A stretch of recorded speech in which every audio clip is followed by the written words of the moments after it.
Assalamualaikum warahmatullahi wabarakatuh. Bismillahirrahmanirrahim. Anak-anakku, selamat bertemu lagi dengan KBM Bahasa Indonesia kelas 12 yang membahas tentang novel sejarah bagian B atau bagian kedua, yaitu menganalisis ciri-ciri kebahasaan teks novel sejarah. Next. Ciri-ciri kebahasaan ada 9 nanti yang akan dibahas. Pertama, ungkapan.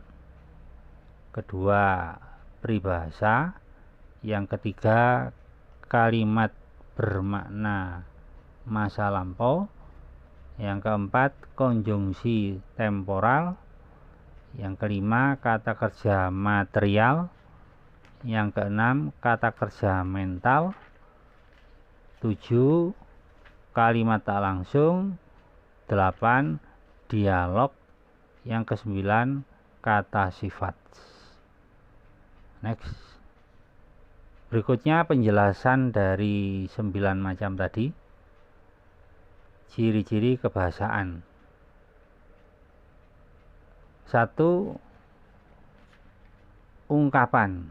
Ungkapan itu apa? Yaitu kata atau frase yang bermakna kias. Contohnya, di sebelahnya Gajah Mada membeku. Misalnya ada kalimat di sebelahnya Gajah Mada membeku. Lah, membeku ini disebut ungkapan. Berupa kata ya, maknanya diam saja. Yang kedua, contoh kedua, mampukah Cakradana menjadi tulang punggung mendampingi istrinya menjalankan pemerintahan? Nah, di situ ada ungkapan tulang punggung. Tulang punggung artinya sumber kekuatan. Selanjutnya yang nomor 2, peribahasa. Peribahasa itu berupa kelompok kata atau berupa kalimat yang tetap susunannya. Biasanya mengiaskan maksud tertentu. Kemudian ungkapan atau kalimat ringkas, padat, berisi perbandingan dan perumpamaan, bisa juga nasihat, prinsip hidup, atau aturan tingkah laku. Nah, peribahasa itu demikian isinya ya. Contoh peribahasa, Mojopahit menjadi kerajaan yang gemah ripah loh jinawi. Saya ulang, Majapahit menjadi kerajaan yang gemah ripah loh jinawi. Lah, peribahasanya mana? Peribahasanya gemah ripah loh jinawi. Itu artinya sangat subur tanahnya dan tentram makmur. Itu gemah ripah loh jinawi ya. Jadi saya ulang, tentram dan makmur serta sangat subur tanahnya. Itu yang dimaksud peribahasa gemah ripah loh jinawi. Nah, dalam novel sejarah itu kadang-kadang ada unsur peribahasa seperti ini. Next. Yang ketiga, kalimat bermakna lampau, yaitu penggunaan kata-kata yang merujuk pada masa lampau. Contoh, mereka tinggal di rumah-rumah nelayan pada siang hari dan pergi ke front pada malam hari. Nah, front itulah kalimat bermakna lampau. Ya. Sekarang penggunaan kata front itu hampir tidak ada. Kalau dulu ada. Kemudian contoh lagi, ayah dan bunda sangat bangga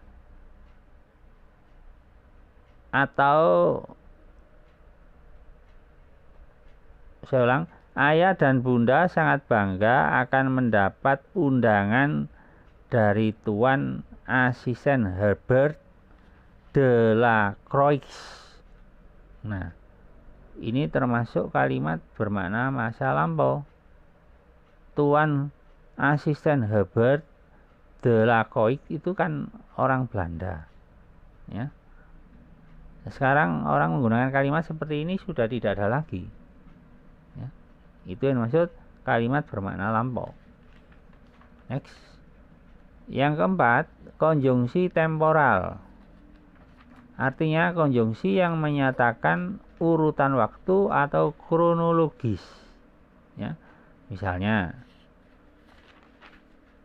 sejak saat itu, setelah itu, mula-mula, kemudian.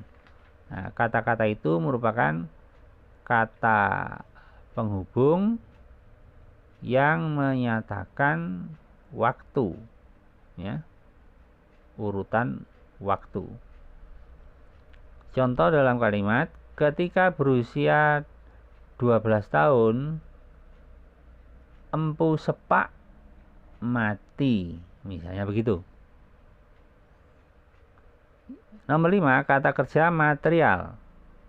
Kata kerja material yaitu kata kerja perbuatan fisik atau peristiwa. Terdapat partisipan yang melakukan sesuatu. Terdapat sasaran. Kalau mudahnya saja ya kata kerja biasa, ya. Contoh, membaca, menulis, memasak, itu kata kerja material. Ya, kata kerja biasa, gampangnya begitu. Next. Berikutnya kata kerja mental, yaitu kata kerja yang menyatakan ungkapan perasaan. Jadi mental di sini larinya ke perasaan yang diwujudkan dalam bentuk tindakan.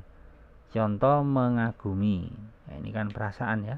Mencintai, menyetujui, menyayangi, itu kata kerja mental atau kaitannya dengan perasaan. Berikut yang nomor 7, kalimat tak langsung. Kalimat tak langsung yaitu kalimat yang menceritakan kembali pembicaraan seseorang, pikiran, opini, keputusan, pertanyaan, dan lain-lain. Ditandai dengan kata bahwa. Contoh, Bu Guru mengatakan bahwa nilaiku mulai menurun. Nah, itu kalimat tak langsung. Next. Selanjutnya, dialog. Dialog itu apa? Percakapan dua orang atau lebih. Ditandai dengan kalimat langsung yang menggunakan tanda petik. Artinya ucapannya ditulis dalam tanda petik. Contoh, sampean masih ingat ketika kita pentas pada malam Agustusan, ya. Kemudian dijawab, ya. Oh iya, tentu.